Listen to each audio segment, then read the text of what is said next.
Hello students, welcome to my YouTube channel Adhyayan Guru. और इसी के साथ मैं आपको बताने जा रही हूँ कि आज मैं आपके लिए लाई हूँ रीऑर्डरिंग ऑफ द वर्ड्स। क्या लाई हूँ? Reordering of the words in a sentence. तो आइए बच्चों डिस्कस करती हूँ कि किस तरह से आप एग्जाम में रीऑर्डरिंग ऑफ द वर्ड्स को करेंगे।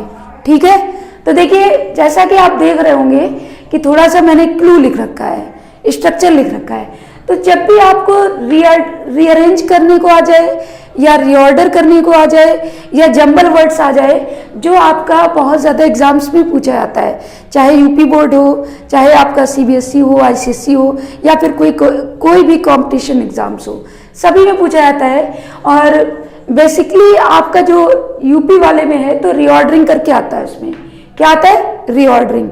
और कुछ में आता है आपका rearranging the words, jumble words. तो देखिए जब भी रीऑर्डर करना होता है वर्ड्स को, क्या करना होता है? वर्ड्स को रीऑर्डर। तो उसके लिए आपको क्या समझना जरूरी है? देखिए सबसे पहले तो जानते हैं सेंटेंस के बारे में।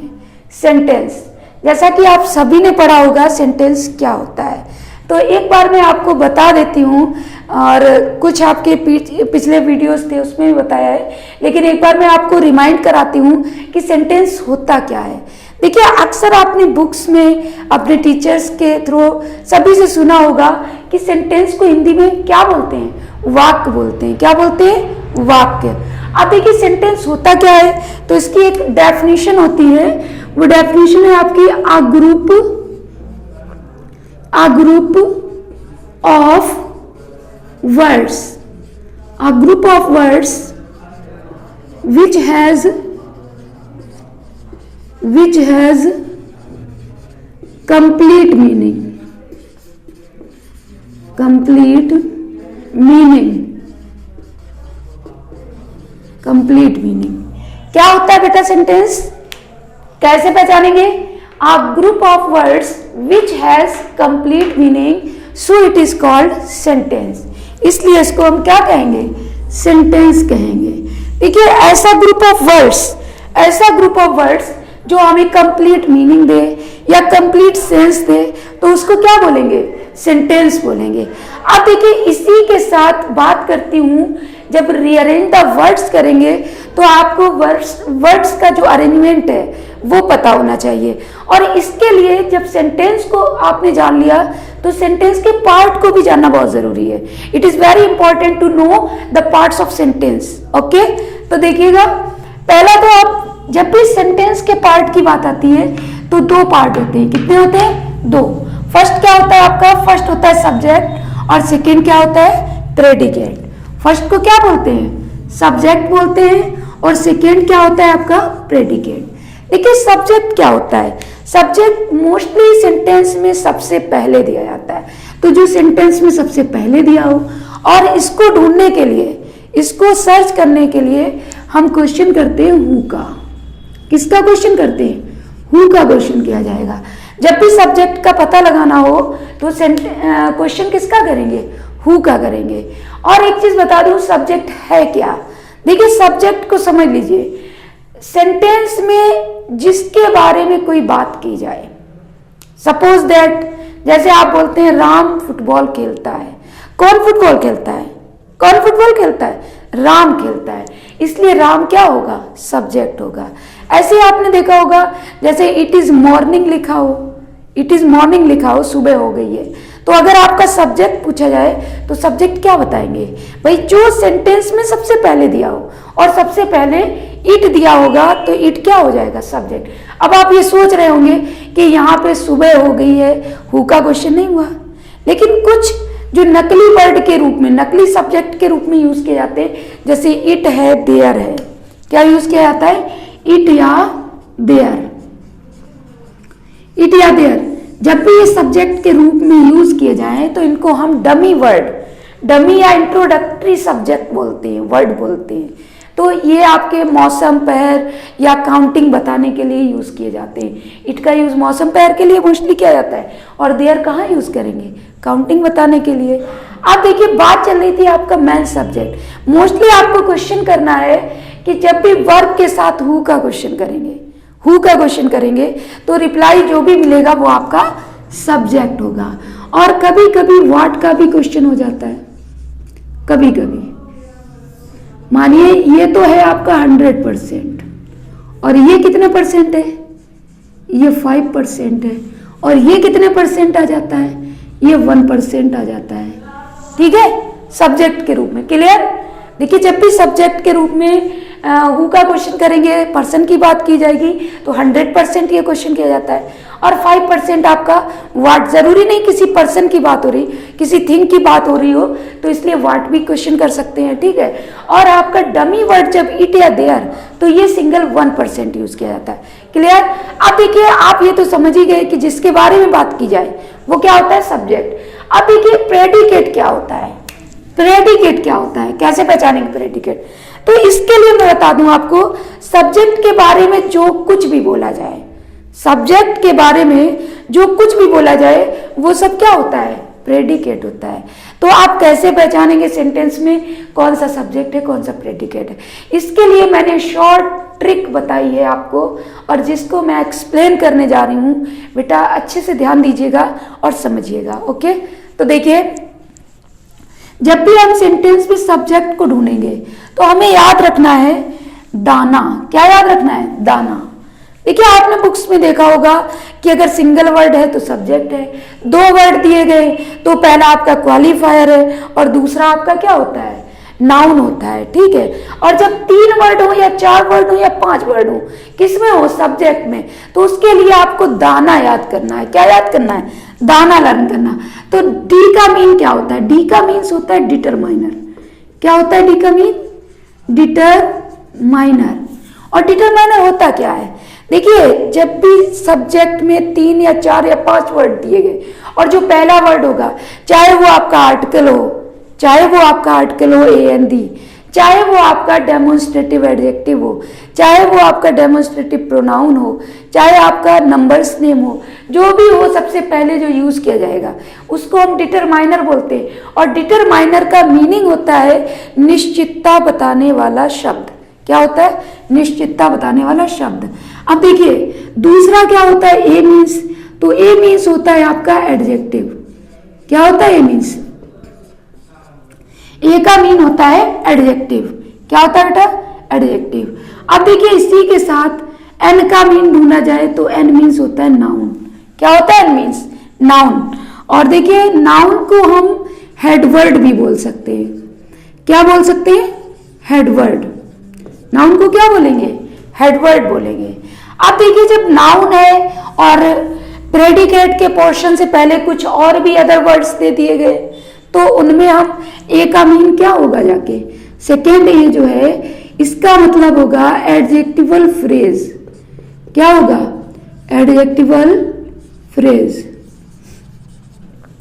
जब भी बड़ा सेंटेंस दिया होगा तो आपको पता होना चाहिए कि सब्जेक्ट के पार्ट में अगर एक से कई ज्यादा वर्ड दिए गए, 3, 4, 5, इनमें से कितने भी वर्ड दिए गए, तो आपको याद रखना है पहला क्या होता है? क्या होता है बेटा? पहला होता है डिटरमाइनर और दूसरा क्या होता है? एडजेक्टिव। एडजेक्टिव क्या बताता है? ये विशेषता बताता है किसकी? किसी नाउन या प्रोनाउन की। और थर्ड आपका क्या होता है? नाउन होता है। क्या होता है? नाउन, जिसको हम हेडवर्ड बोलते हैं। क्या बोलते हैं? हेडवर्ड। और नेक्स्ट आपका जो सेकेंड ए है इसका मीन होता है एडजेक्टिवल फ्रेज। फ्रेज क्या होता है? फ्रेज को बोलते हैं वाक्यांश। क्या बोलते हैं? फ्रेज का मीन्स वाक्यांश। सिर्फ फ्रेज का बता रही हूं, वाक्यांश। ठीक है। तो एडजेक्टिवल फ्रेज इस पूरे का मीन होगा विशेषणात्मक वाक्यांश, मतलब क्वालिटी बताने वाला group of words in a sentence. वो आपका क्या होगा? एडजेक्टिवल फ्रेज होगा। अब देखिए इसी के साथ प्रेडिकेट की तरफ बढ़ते हैं, इसको डिस्कस करते हैं कि प्रेडिकेट कहां से स्टार्ट होता है। क्या बोला था आपको कि सब्जेक्ट के बारे में जो कुछ भी कहा जाए, सब्जेक्ट के बारे में जो कुछ भी कहा जाए वो सब क्या होता है? प्रेडिकेट होता है। अब प्रेडिकेट कहां से स्टार्ट होता है? प्रेडिकेट आपका वी से स्टार्ट होता है। वी मीन्स होता है वर्ब। क्या होता है? V means verb. और वर्ब आपको अभी बताऊंगी वर्ब कितने टाइप्स की यूज करते हैं सेंटेंस में। अब देखिए सेकेंड ओ। ओ का मीन क्या होता है? जहां से वर्ब स्टार्ट हो जाए समझ जाइए सेंटेंस का प्रेडिकेट पार्ट है। और ओ का मीन होता है ऑब्जेक्ट। क्या होता है? ऑब्जेक्ट। और सी का मीन क्या होता है? सी का मीन होता है कॉम्प्लीमेंट। क्या होता है? कॉम्प्लीमेंट। क्लियर? अब देखिए वर्ब क्या है, ऑब्जेक्ट क्या है, कॉम्प्लीमेंट क्या है, इसको डिस्कस कर लिया जाए। जब भी सेंटेंस बनाते हो वर्ब कितने टाइप्स की यूज करते हो आप लोग? बोलिए कितने टाइप्स की यूज करते हैं? देखिए वर्ब 2 टाइप्स की यूज की जाती है।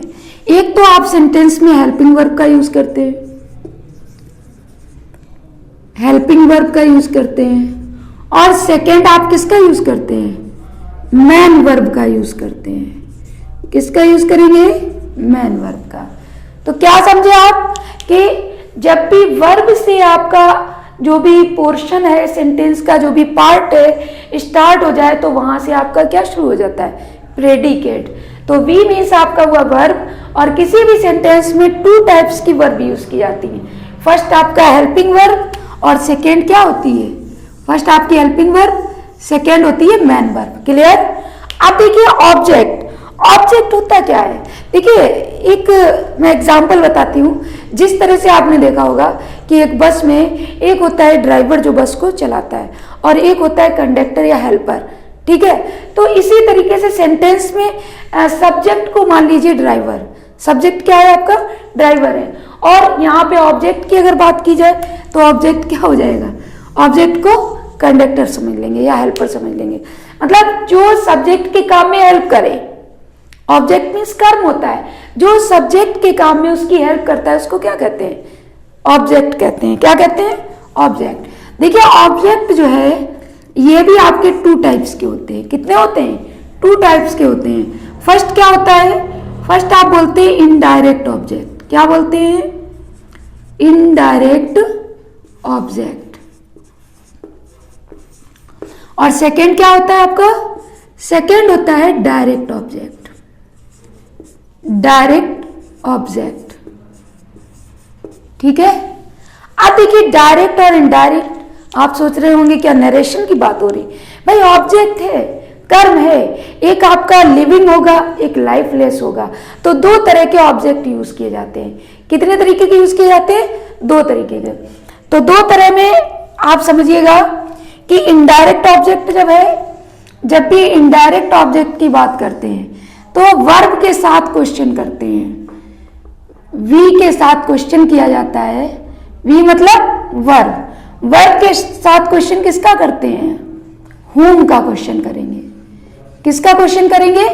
हुम का। और इसलिए इसका जो आंसर मिलेगा वो क्या होगा?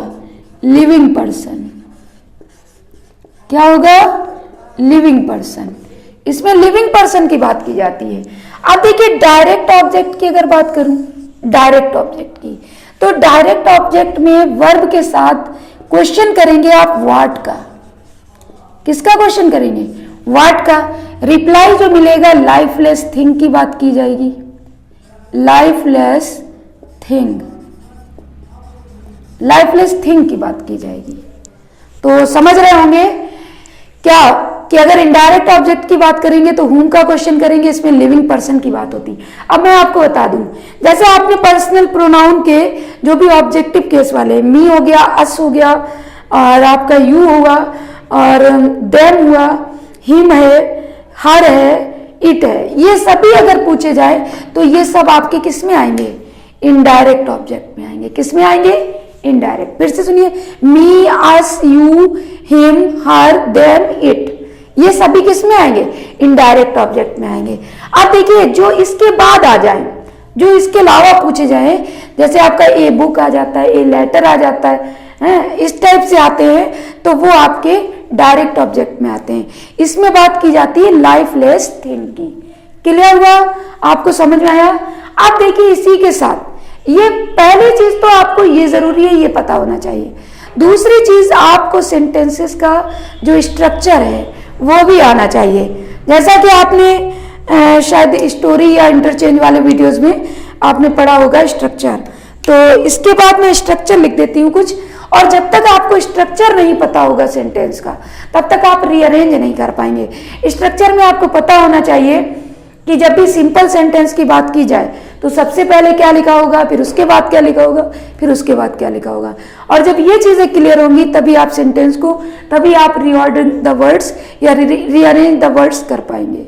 ठीक है, तो देखिए स्ट्रक्चर लिख देती हूं।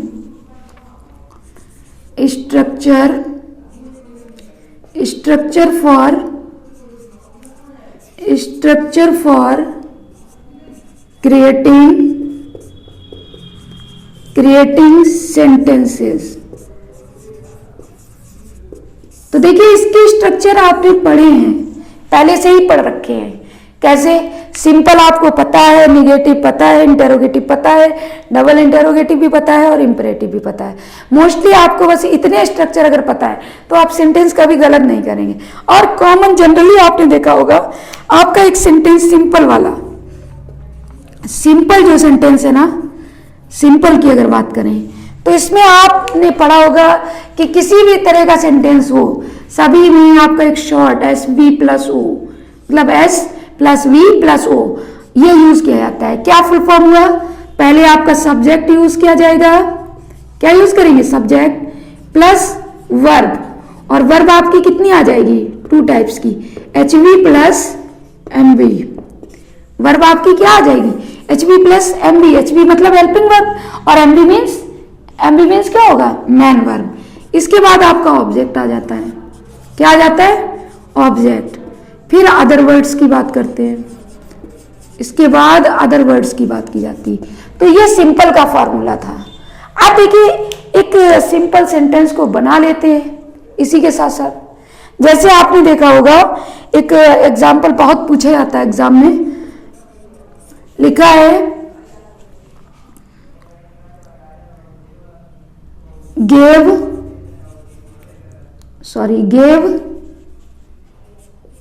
मी ही a book, gave me he a book. और इसको क्या करना है? रीऑर्डर करना है। ठीक है, इसको रीऑर्डरिंग करनी है। तो क्या करेंगे भाई? सिंपल सेंटेंस की बात हो रही है। किसकी बात हो रही है? सिंपल की। तो सबसे पहले आपने क्वेश्चन किया, गेव मीन्स होता है दिया, मी मीन्स मुझे, ही मीन्स उसने, ए मीन्स एक, बुक मीन्स किताब। तो किताब सब्जेक्ट है, बुक सब्जेक्ट है या फिर ही सब्जेक्ट है? भाई देखिए एक नाउन दिया हो, एक प्रोनाउन दिया हो, तो आपको समझना है कि सबसे पहले हम प्रायोरिटी जो है किसको देंगे? नाउन और प्रोनाउन होगा तो प्रायोरिटी आपकी होगी प्रोनाउन के लिए। किसके लिए होगी? प्रोनाउन। उसने दी है। या क्वेश्चन भी करेंगे कि एक किताब मुझे किसने दी? हु का क्वेश्चन किया, who gave me a book, तो आंसर क्या मिलेगा? ही। इसलिए एस के अकॉर्डिंग आपका क्या यूज किया जाएगा? ही यूज किया जाएगा पहले। अब देखिए आपको वर्ब, अब आपने एक चीज पढ़ी होगी कि जब भी सिंपल पास्ट और सिंपल प्रेजेंट की बात की जाती है, इनके सिंपल सेंटेंसेस की, तो आपकी हेल्पिंग वर्ब नहीं यूज की जाती है। और गिव यहाँ पे सेकेंड फॉर्म दी गई है, V2 दी गई है, इसलिए ये हमारी मेन वर्ब है, गेव। देखिए ये एस हो गया, ये वी हो गया। क्लियर हुई दो चीजें? अब देखिए किसे दी, किसे दी? पहले हम लिखेंगे मी, मुझे दी। क्या दिया? A book. He gave me a book.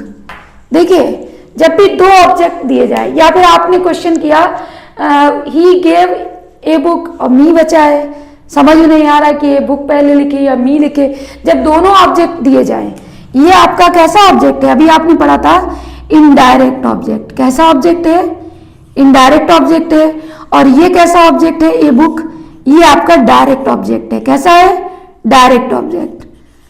तो जब भी 2 ऑब्जेक्ट दिए जाए, पहले आप किसको लिखेंगे? पहले इनडायरेक्ट ऑब्जेक्ट को लिखेंगे। क्लियर? पहले आप क्या लिखेंगे? Indirect object. ठीक है। अब देखिए ऐसी एक सेंटेंस और है, एक सेंटेंस है आपका, आई गो,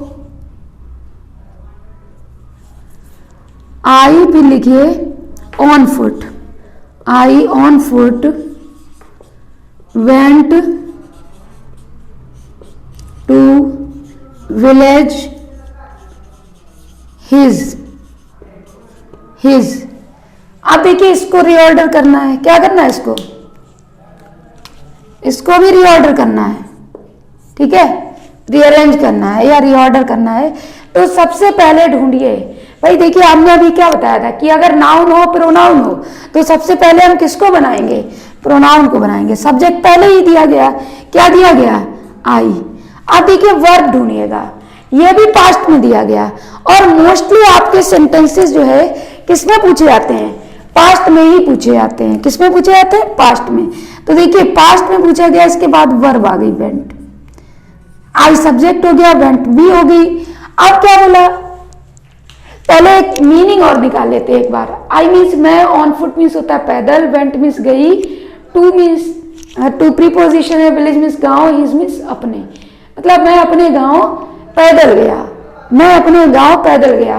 तो मैं गया कैसे गया, पैदल गया, ऑन फुट, पैदल की क्या होती है, on foot. I went on foot to his village, sorry अपने नहीं उसके होगा, अगर अपने बोलते मैं के साथ तो यहां माई लगा होता है, क्या लगा होता है, माई। तो I went on foot to his village, to his village, ये बनाया कि सेंटेंस। क्लियर हुआ। अब देखिए इसी के साथ एक और सेंटेंस समझिएगा,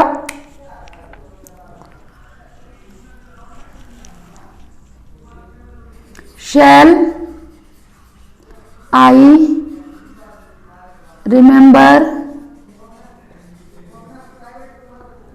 इवर यू। चलिए ये बोलिए, ये कैसे बनेगा, एक तरफ शैल है एक तरफ आई है, तो इनमें से क्या यूज करेंगे, शैल है और आई है, सॉरी शैल आई बोले, एक तरफ आपका आई है और एक तरफ यू है।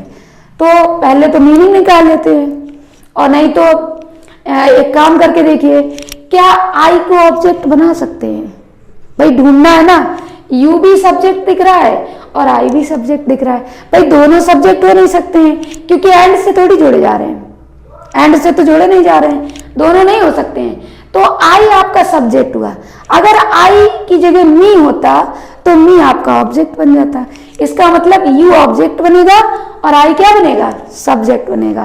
तो सबसे पहले क्या लिखते हैं, आई लिखा जाएगा, सबसे पहले आई लिखते हैं, ठीक है। अब देखिए आई लगा है और आपका फ्यूचर में टेंस दिया गया, किसमें दिया गया, फ्यूचर में, तो आई शैल, आई शैल। अब देखिए इवर, जब भी आपका ऑलवेज, इवर, नेवर ये सब आ जाए, ऑलवेज, ऑलवेज आ जाए, इवर आ जाए, नेवर आ जाए, तो ये सब तुरंत वर्ब के बाद यूज किए जाते हैं। और अगर हेल्पिंग वर्ब नहीं है, सिंपल बन रहे हैं मैन वर्ब, तो मैन वर्ब से पहले यूज किए जाते हैं। तो आप क्या करेंगे, आई शैल इवर, आई शैल इवर, और फिर क्या लिखेंगे, remember, I shall ever remember you, I shall ever remember you, ये बनेगा जाके। तो ठीक है, समझ में आ रहा। अब देखिए एक और सेंटेंस बताती हूं, एक सेंटेंस है आपका, प्लेज ही फुटबॉल संडे